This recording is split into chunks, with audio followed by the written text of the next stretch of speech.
손흥민 같은 축구를 해야 되는 거예요. 팀 플레이를 잘해야 되는 거예요. 네네. 그러니까 이렇게 좋은 패스를 잘 받아주고 또 어시스트한 사람도 존중해주고 예. 때로는 골 기회도 주고 네. 이런 팀 플레이를 잘하는 팀이 궁극적으로 승리하거든요. 예.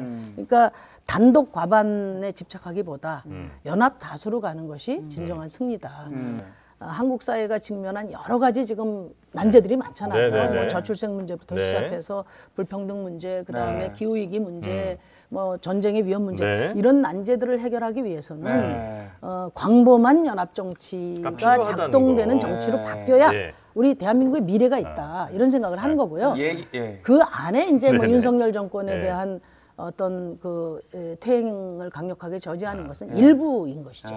저는 이제 이재명 대표님이 뭐 고뇌는 알겠어요. 그러니까 이제 국민의힘에서 저렇게 위성정당으로 밀고 가니까 네. 총선 앞둔 그 수장으로서 네. 어쨌든 뭐 안전한 승리를 담보를 해야 되지 않겠습니까? 네네. 그 심정은 충분히 이해가 이해하는데, 되고. 근데 저는 이제 전투에서의 승리보다 전쟁에서의 승리를 도모했던 게 바로 이 선거제다. 네. 그러니까 상대가 칼을 들고 있는데 예. 그리고 맨손으로 싸울 수 있냐 이 말씀을 하셨단 네. 말이에요. 이해는 근데 된다. 그것이 예. 칼이라고 생각하면 정당방위가 되죠. 예. 그런데 그건 칼이 아니고 부메랑이거든요. 부메랑. 네. 이 부메랑이기 때문에 정당방위가 아니라 소탐대실이라고 봅니다. 네네네. 지난 총선을 기억해 보면 네. 이제 국민의힘은 21대 총선에서 부메랑을 맞아서 네.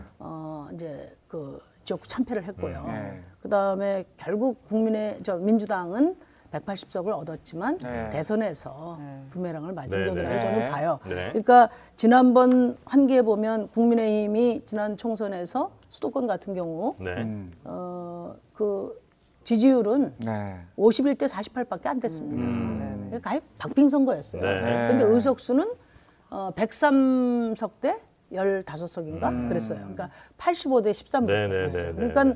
박빙의 선거를 완전 참패로 된 데는 네. 이제 국민의힘이 이런 개혁을 결사적으로 저지하고 네. 또 결과적으로 위성정당 같은 꼼수까지 부리는 네.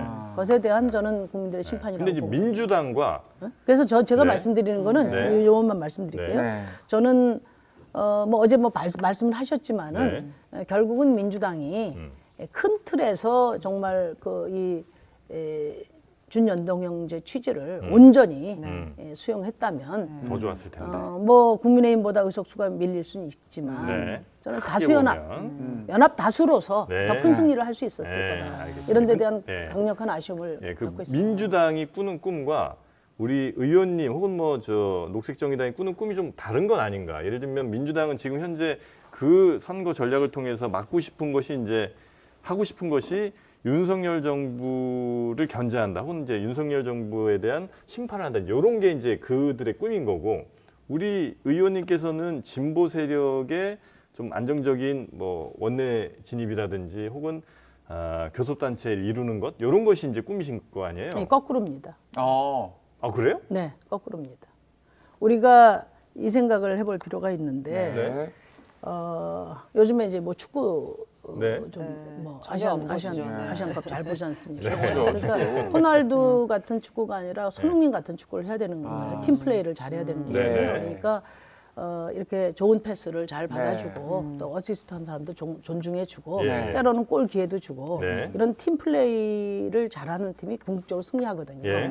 그러니까 단독 과반에 집착하기보다 연합 다수로 가는 것이 진정한 승리다. 우리가 박근혜 탄핵을 생각해 보면 알 수 있습니다. 그때는 뭐냐면은 78% 국회 의결로 네. 탄핵 소추가 의결됐지 않습니까? 네. 그때는 정의당, 더불어민주당, 그다음에 뭐 여러 중도 정당들부터 개혁 보수까지 네. 바른정당. 이렇게 합쳐져서 결국은 그런 역사를 만들어낸 거예요. 예. 그렇지 않고 그냥 말하자면 민주당 중심으로 이렇게 결집이 되면 180석이 돼도 결국은 네. 민생개혁에 실패해서 정권을 잃었던 네. 경험이 있지 않습니까? 그건 이제 의원님 생각이신 그래서 거잖아요. 저희는 네. 저희가 원내 진출을 하고 네. 저희가 또 교섭단체가 네. 되고 하는 그것이 중요한 것이 아니라 네. 한국 사회가 직면한 여러 가지 지금 난제들이 많잖아요. 네, 네, 네. 뭐 저출생 문제부터 네. 시작해서 불평등 문제, 그다음에 네. 기후 위기 문제, 뭐 전쟁의 위험 문제 네. 이런 난제들을 해결하기 위해서는 네. 광범한 연합 정치가 필요하다는 작동되는 거. 정치로 네. 바뀌어야 예. 우리 대한민국의 미래가 있다 이런 생각을 하는 거고요. 예. 그 안에 이제 뭐 네네. 윤석열 정권에 네. 대한 어떤 그 퇴행을 강력하게 저지하는 것은 일부인 것이죠. 근데 민주당 생각은 좀 다를 수는 있겠죠. 그러니까 네. 민주당한테 너네 단독 180석 할래 아니면 너네 120석 하고 나머지 한 60석은 저 전체 연합정당으로 줄래 하면 민주당 생각은 단독 180석이 훨씬 더 좋겠지요.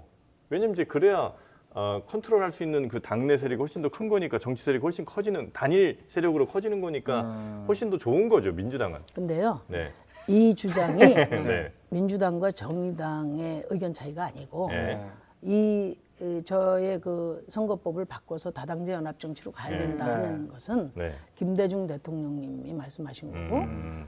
노무현 대통령이 강력한 의지를 실어서 말씀하신 거예요. 네. 그러니까 지금 뭐 더불어민주당은 그 김대중 노무현 정신을 이어가는 정당 아니겠습니까? 네. 저도 이 정치 개혁에 대한 네. 모든 그 비전과 또 이게 뭐 계란으로 바위치기 식의 네. 어려움이 있어도 이 길을 가야 된다는 네, 그 투지 네. 노무현 대통령께 배운 겁니다.